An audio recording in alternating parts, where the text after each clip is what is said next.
Hey, my name is Nick Bear Brown. OpenAI asked me to talk about the educational AI we do here at Northeastern, plus my nonprofit Humanitarians AI. I'm a professor of engineering at Northeastern. What OpenAI asked me to talk about is what we teach, but we have hundreds of AI projects. So I'm just going to do a show and tell for a couple, not hundreds. But this is why I made this web page here. I'm going to quickly go over what we built, mostly just show and tell. For the how we built it, I made this web page here. So you can come to this web page. We have other tutorials. We have GitHub. We have a nonprofit Humanitarians AI that can help you build it. But this focuses on what we build. We build a lot of things, and we do it by doing it with AI. You basically build it and see what happens. So we're going to talk about some agentic AI systems we built. We're going to talk a little bit about an AI fluency framework called BotSpeak that we have. We're going to talk about some things we've done for Northeastern, just a hodgepodge of educational tools that we built. We have a wonderful project called Lyrical Literacy, which is using AI to create songs for people who learn in different ways because everybody's brain is different. We have a lot of people just building things for good causes because you learn by doing. So we'll talk a little bit about that. We have the computational skepticism framework. What this means is we have tools which automatically look and check and give evidence for whether something is true or not. It's a big deal. The AI is what it's returning right. We do a lot of the tutorials, including tutorials on how to do everything that I'm talking about here. And we do research and publications. I've done a ton of courses, so I won't go over them. Again, we have a Humanitarians AI, which is a nonprofit, which does this as well. We believe learning doesn't stop when you graduate. So until a recent graduate gets a great job, they continue learning and doing. Even a graduate who graduated 2 years ago, a year ago, there's AI courses which simply did not exist when they graduated 2 years ago. So they'll come back and upskill and learn, as will mid-career people with a Humanitarians AI. We also have a group of AI skunkworks. We believe you should start building the first day you're on campus. Just build things, do things, learn by doing. And I've won a bunch of awards on this, so let's get going. I'm just going to do a show and tell, show some of our projects. We've created hundreds of custom GPTs. They're super easy to create, and they're really effective. What's beautiful about the custom GPTs is if you've ever worked in an educational institution, getting the money to fund anything is virtually impossible. It can take you a year to just get a little bit of money to fund something.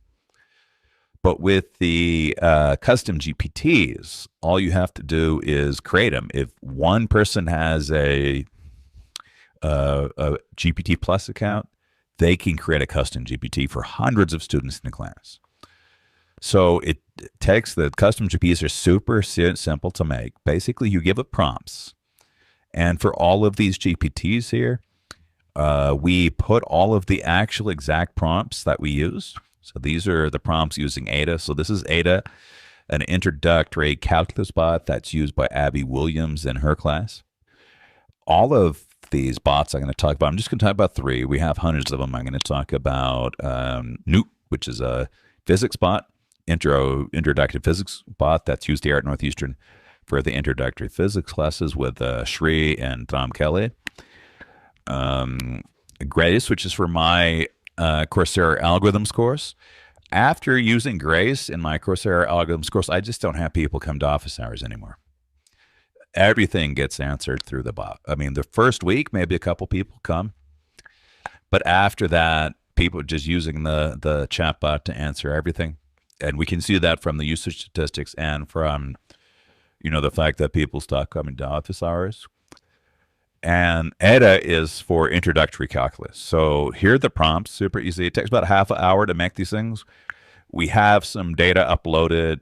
Abby has taken over writing this bot.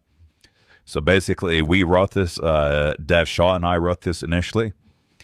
And then it took maybe an hour to write the bot. Students love it. We've put some surveys on these. They average around 4.8 out of 5 for all free bots. And what's nice about it is Abby told me that one of the students came up to her who had math there. She was afraid to ask Abby questions because she would feel stupid, but she uses the bot. Okay, so let's try Ada with a handwritten problem. I'm told by Abby that often in calculus, people write equations on pieces of paper and then upload, what they take from their camera. Because math is sometimes hard to write in a proper way. We don't know LaTeX or other things. So let's go ahead and try that. So we're going to upload just a little handwritten. So this may or may not be right. And we're going to ask Ada to check it. What every teacher wants is they want scaffolding. They don't want the answer to be spit out.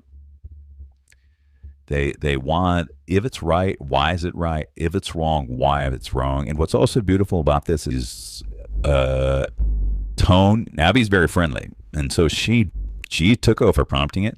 She wants it to be encouraging, even when you get things wrong. What you did right, what you did wrong. So this has this, this is not correct, but you got this part right. So good job on getting this part right. But you made a sort of a trivial little error here, and it would be correct only if you made this change. This is very much happening. It's very much the tone of, yeah, you got it partly, not you are wrong, but you're sort of right, but you made a mistake here. And so not only is it very useful, these tools, but it even has the sort of a tone of Abby in the GPT, where it's encouraging and friendly, even when you make a mistake. So that's it for this. And we'll go on to the next show and tell. More show and tell. We use language models to write first drafts of books. This is an extensive book. This is working with Shri and Evan. And Shri is a distinguished professor of physics here at nanomedicine at Northeastern. And for his CanCure program teaches cancer medicine and nanomedicine to people all around the world, even very sort of places where it's really hard to access books and things like that. So Evan primarily is leading this project. We wrote a lot of tools to help write this book with prompts to get a first draft. And then once we have a draft of a book like this is huge. I don't think this book gets written if it's not for AI helping us write this book. It's a very extensive book. And just getting a first draft of this book is taking a few months using the AI tools. But it's an important book, I think. And the language models help us write drafts of chapters. Further, the Popper program, what it's doing is each one of these chapters has hundreds of assertions. Where did you get evidence for this? Where do you have evidence for this? Where do you have evidence for this? And so we also have tools which go search the web, use the language models to help us, things like the GPT-4o model, to gather what is the evidence for, this being a tumor suppressor? What is the evidence for that? And automate that whole process. I don't think a book like this gets written not without the help of AI. It'll take us months to write this. It's an extensive book. This could take a decade easily to write pre-AI. In order to actually view the book, just reading the table of contents is a short. We've also created Madavi, which is an intelligent textbook. And what it allows you to do is it allows you to log in, tell who you are. It'll present the book to you according to who you are. So if you are a physician, it might lead you in the book in a different path than you would be if you're a high school student wanting to learn about cancer or cancer medicine. But I don't think this book gets written if it's not for the help of tools like ChatGPT and other language models. Okay, my timer says I'm out of time, which kind of makes me want to cry because we have so many more things to show you related to what we do with AI. We have Day Off, which is we're doing a lot of stuff with protein prediction and agents for doing computational biology and acting as research labs. We have Popper, which is computational skepticism, which is automated tools to verify whether AI is right or not. We have Madison, which are some extended reinforcement learning engines, which extend a standard reinforcement learning model to angenic AI with branding and marketing.